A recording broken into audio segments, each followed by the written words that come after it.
Hi everyone, welcome back. In this video I'm going to try to kind of like explain what in a way that, doesn't sound too boring or like a history class. So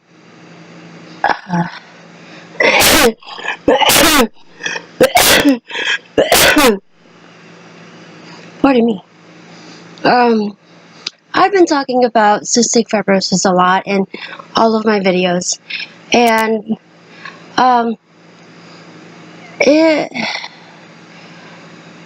know sometimes it can get tedious and tiresome to constantly hear about cystic fibrosis and have me do karaoke, amateur karaoke sessions. But the thing is that the reason why I do all these videos is to let everyone know that even though this disease has controlled my life since I was born, I'm not gonna let it hold me back anymore. And to kind of assert my freedom from this disease is by singing, because I love singing. I love to do that. It makes me have coughing fits, and I have to drink a ton of water or cold drinks like cold soda or juices, stuff to help soothe my throat, because since our lungs are so bad, we constantly cough up junk. And no matter how hard we cough, and no matter how much we cough up, there's always more replacing what is lost in the lungs. And that's kind of like shark teeth. You know how they have rows and rows of teeth, and whenever a shark loses a tooth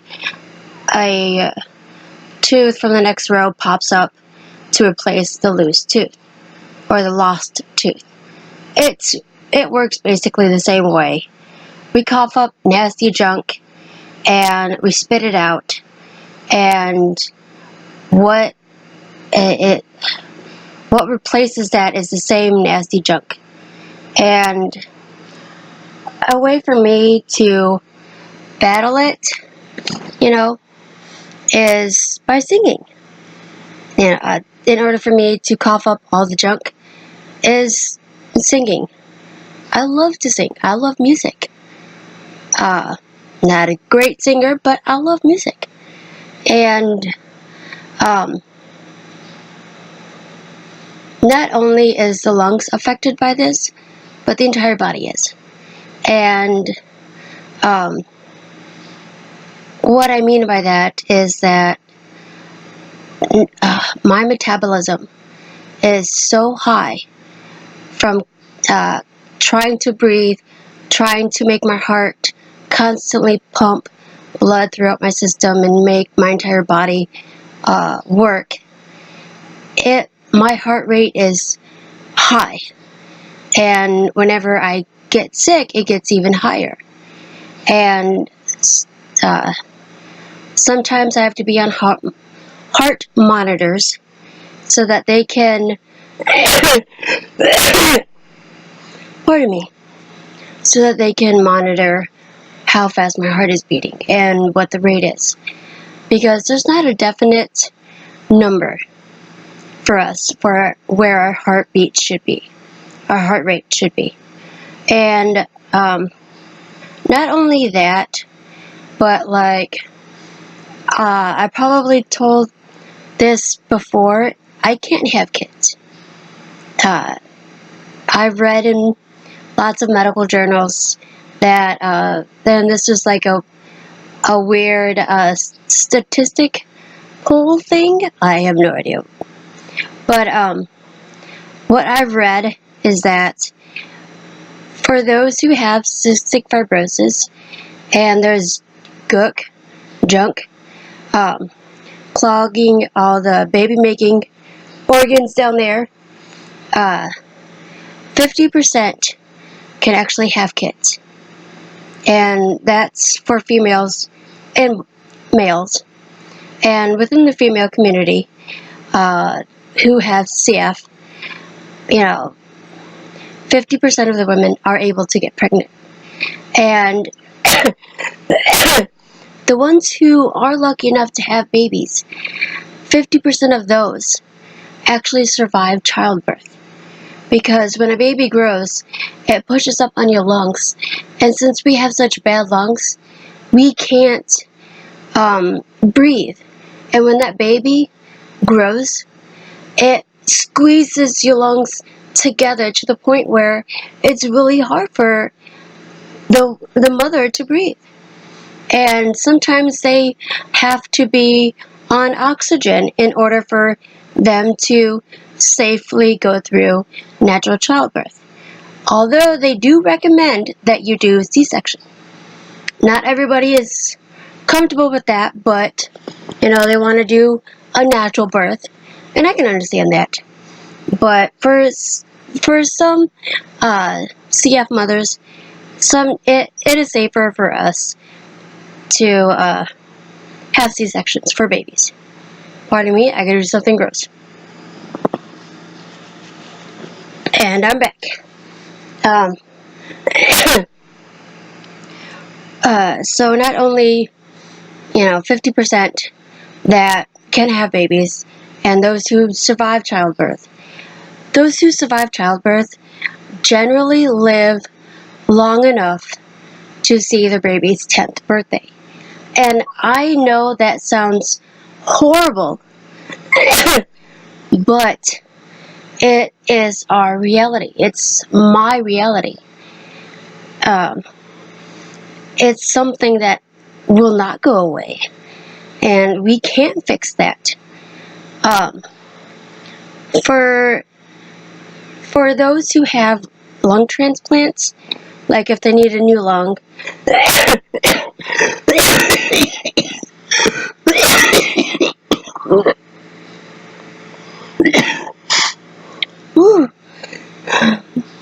I've been using a lot of oxygen talking to you and singing, so coughing fits are coming. Hold on a second. Alright. So, for those who actually survive childbirth, they live long enough for the child to be about 10 years old. And because that childbirthing and being pregnant has made such a strain on their bodies just become weaker and they can't support the person any longer. And sad to say that some of us females end up dying. And it's not like we can change that. Because there's no cure for this disease. There are lots of ways for us to be comfortable, but no cure. And for those who have lung transplants, like if they need one good lung, they don't live as long, I guess. They live maybe a few months to maybe a few years. And for those who have double lung transplants, 2 brand new lungs, there's a percentage, I don't know if it's been updated or not, but there is a percentage for those survivors. For those who have double lung transplants, they live 75% longer than those who have one lung transplant, or for those who don't have any lung transplants at all. What does it say about me? I don't have any lung transplants. And because I'm breathing on my own, I'm not eligible to be on the transplant list. Sucks, I know. So, let's just recap of what this disease is basically. It's a mood killer, for one. It affects your heart. It affects the way you breathe and how well you're able to breathe. It affects the ability to make babies. And it affects everyone around you, like for your family or your friends. And you get to see other people grow older, and they're making plans with their lives and their loved ones, and they're having families, and they're planning for the future. And you get to wonder, you think to yourself, am I gonna have that? When is it my time to go? There's not a definite answer for how long a person can live. But on Facebook, I belong I subscribe to The Salty Life. It's a magazine that is owned and run by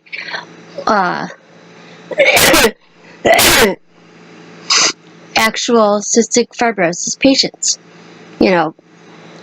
and I see there on some on some news feeds that I have on my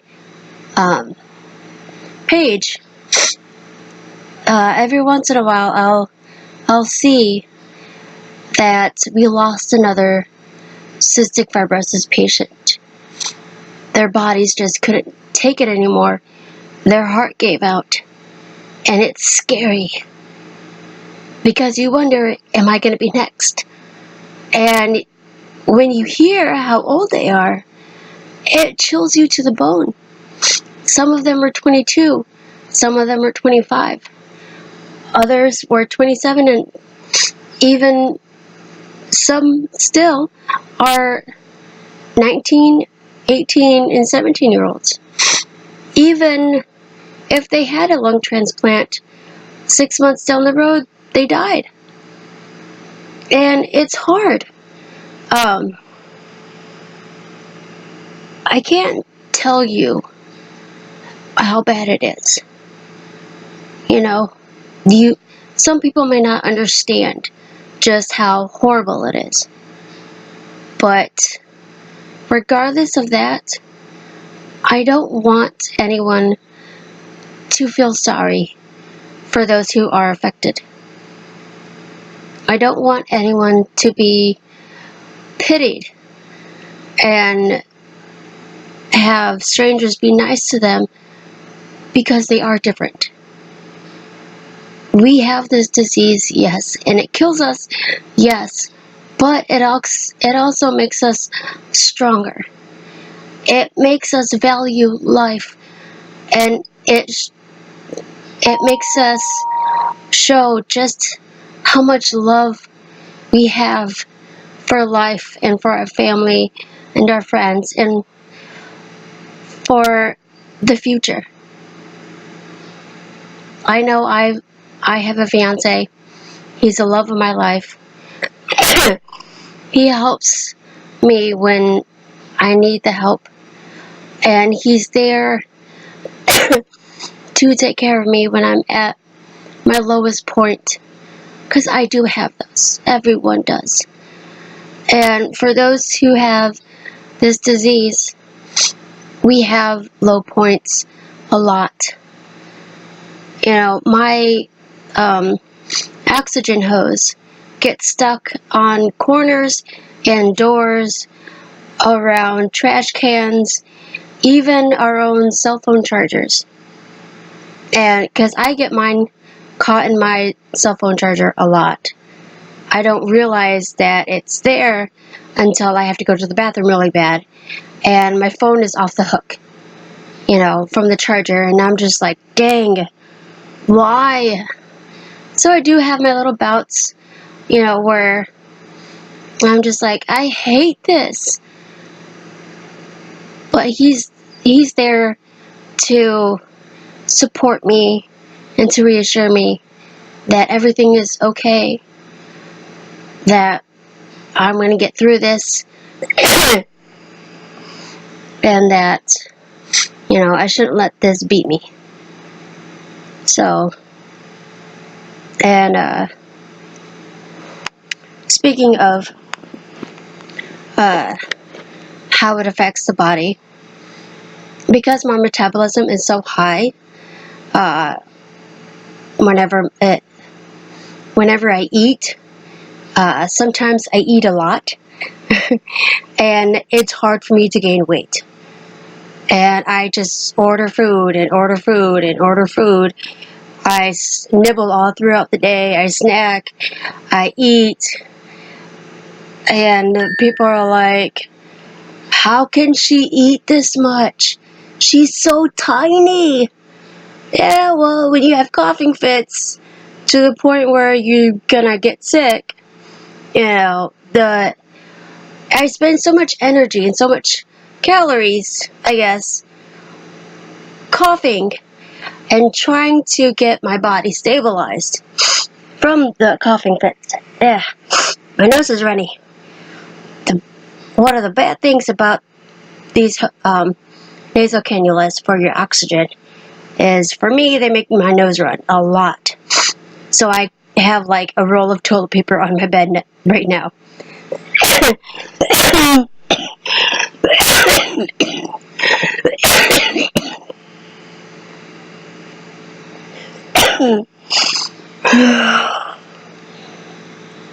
And I can't get too emotional or I'll have coughing fits. But I kind of wanted you guys to know how much worse it could be for us. And I wanted you guys to know basically just a little bit more about this disease and how it affects my everyday life, because I have a lot of medications I gotta take, and it's a lot. And sometimes I have to take some twice a day or more than twice a day. And I constantly have sore muscles and pains in my back and in my chest and on my ribs because I cough so much. It hurts. And my voice used to be a lot higher, but because I cough a lot, my voice has become so sore and strained and raspy that,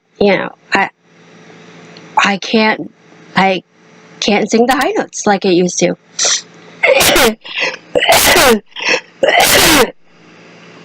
I do apologize for coughing. Well, I don't apologize for coughing, but I don't know why I'm apologizing. I'm not apologizing for nothing, actually. So there you go.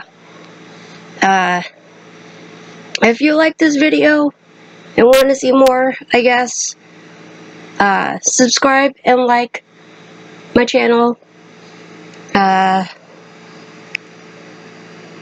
Comment below, I guess, if you want to know more about me and my life and how CF affects it and what I do to help control it, I guess.